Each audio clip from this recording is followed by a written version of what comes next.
What do you get when the guy likes taking control of the girl, but she's also completely into it? You get obedient pregnancy.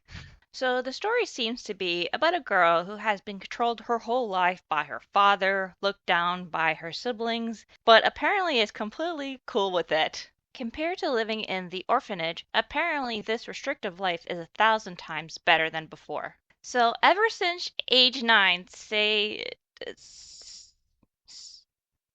Sawu? Yeah, let's just go with that. Sawu has been living with her biological father and half siblings. No words of her having a wicked stepmother yet. Too bad. By her father's command, she hasn't been allowed to interact with any other male, wanting to raise her to become the idealized submissive demure corporate wife to make an alliance with another rich family. Not that this seemed to work for Sawu, only half work, because the second she became legally old enough to be of age, she went and watched her first dirty movie, which then snowballed into a full-blown porn addiction. Truly, the internet seems to be just for porn. So, during Sawu's final year in college, her family ends up going to a wedding to which she also joins, but not for very long. Her older sister tells her to go outside, which she does without a coat because she is a stupidly obedient weirdo. This is when she finds a smoking box area to hide away from the cold winds, to which she meets the male lead of this story. It's that yuck. That guy's having a phone call, and Sawu overheard him talking about how he would only have a wife who is completely submissive to him. Sawu, seeing this as her chance to finally get some, like in all of our favorite movies, tells Hyuk that she is a quiet and obedient woman. He did notice some odd behavior from our leading lady, making him think to himself that she might be a possibility.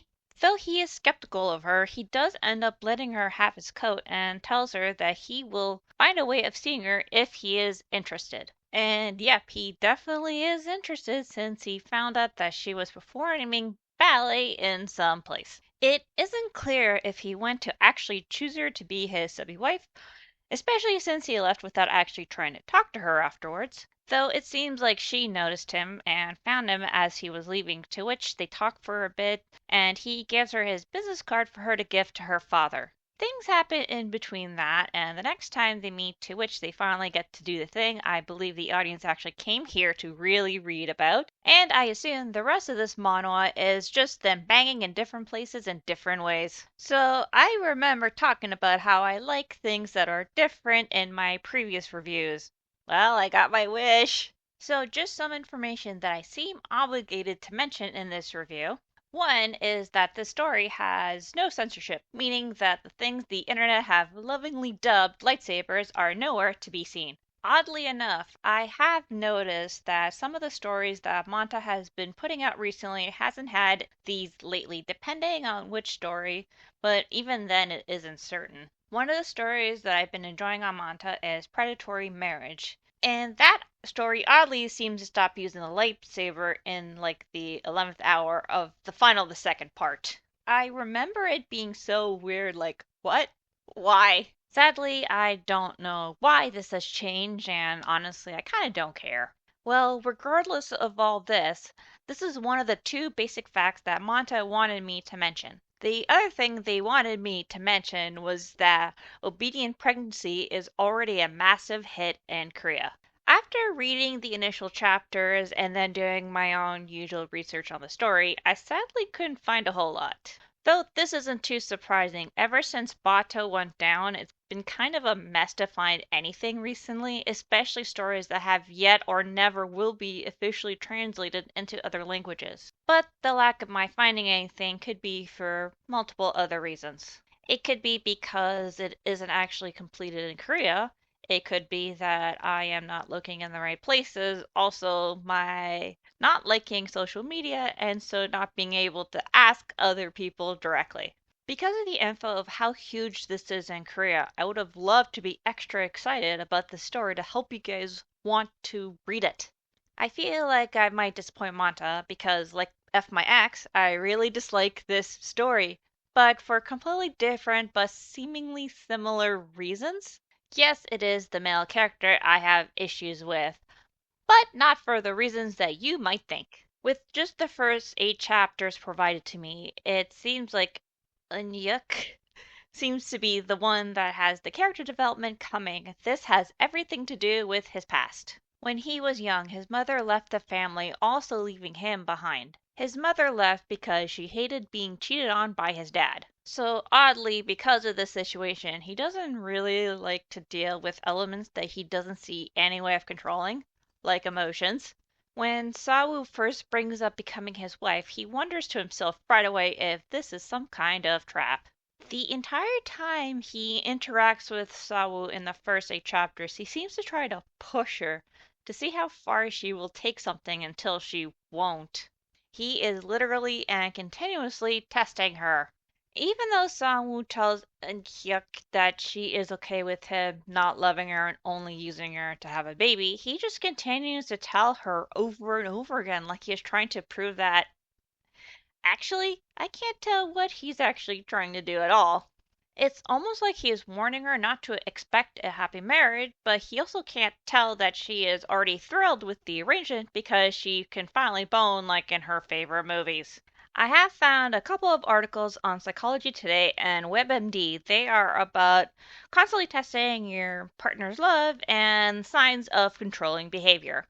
Firstly, the one about testing a partner. It gives a couple of examples of testing someone, some romantic partners, and other non romantic relationships. In the article, they use this one term, obsessive morbid jealousy, or OMJ, to talk about how the subject knows their behavior is wrong and so feel guilty for said bad behavior. To quote literally from the text, their personalities are characterized by high levels of dependency, aggression, lack of trust, manipulativeness, exhibitionism, impulsivity, and a tendency to entice others. Indeed, these personality traits suggest that those with OMJ may have one of several personality disorders, including borderline, dependent, histrionic, narcissistic, and may also show signs of passive aggressiveness. All of this is a sign of controlling behavior, to which now onto the WebMD article that talks about what I predict will become the main issue in the future relationship.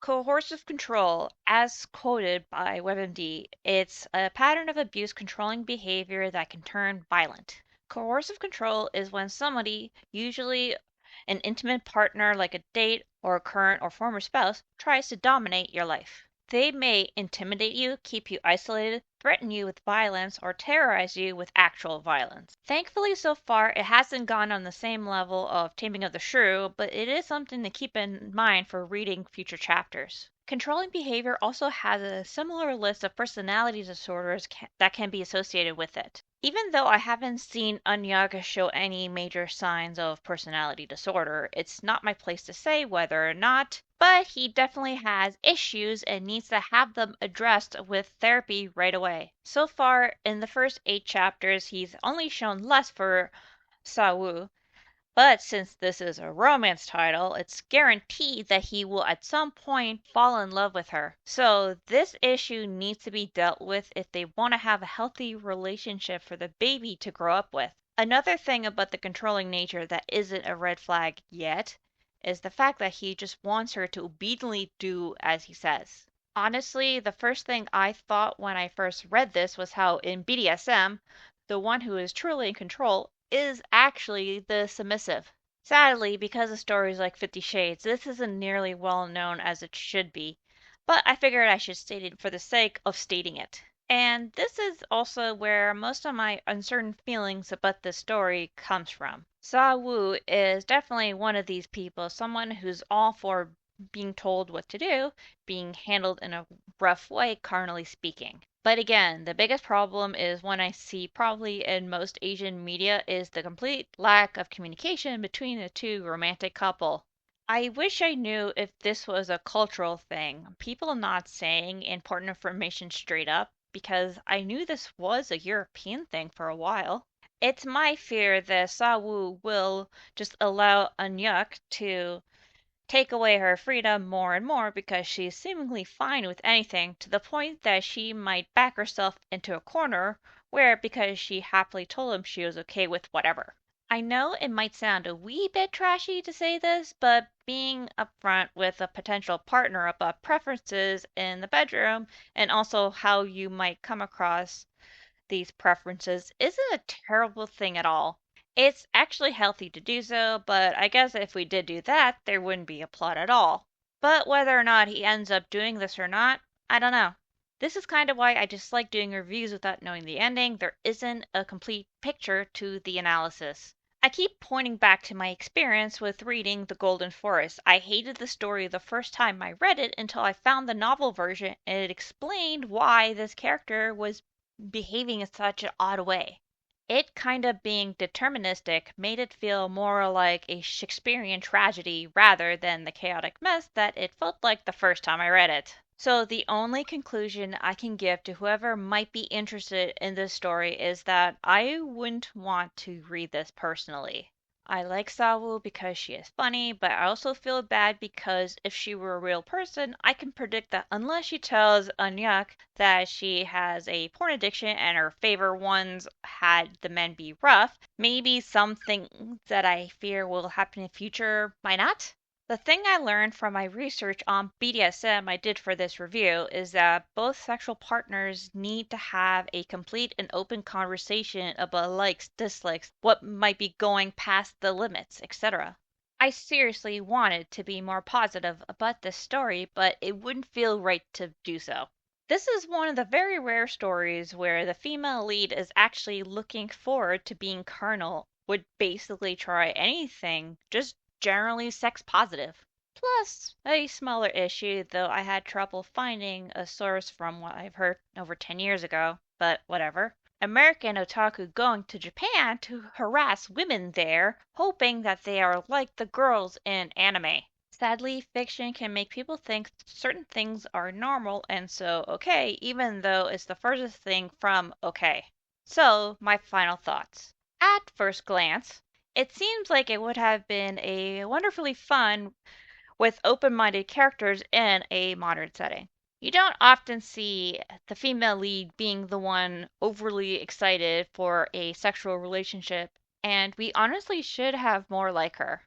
This is especially good for those who are looking for a story popular in its country of origin and without the censored lightsaber that plagues most of these smut titles. But the signs I see from the male lead is what worries me the most when it comes to how this might affect the female lead. Though I am hopeful that he will see what he is doing is stupid and toxic and hopefully apologize to her if he does take it too far in the future. This is the absolute last second change I have to make because I forgot to talk about this and write it down and everything. I forgot to talk about the promotion. Instead of being able to read the first 3 chapters like you can normally do, you can now read 5 for a limited amount of time. The event terms is between June 7th and June 29th, and you can, yeah, enjoy for. Woo, I'm tired. I'm going to bed. Always support the official release, yada yada. We go broke making free entertainment like this, so please pay the people when you enjoy the art and story. We would 1000% appreciate it. I hope you all have an awesome day.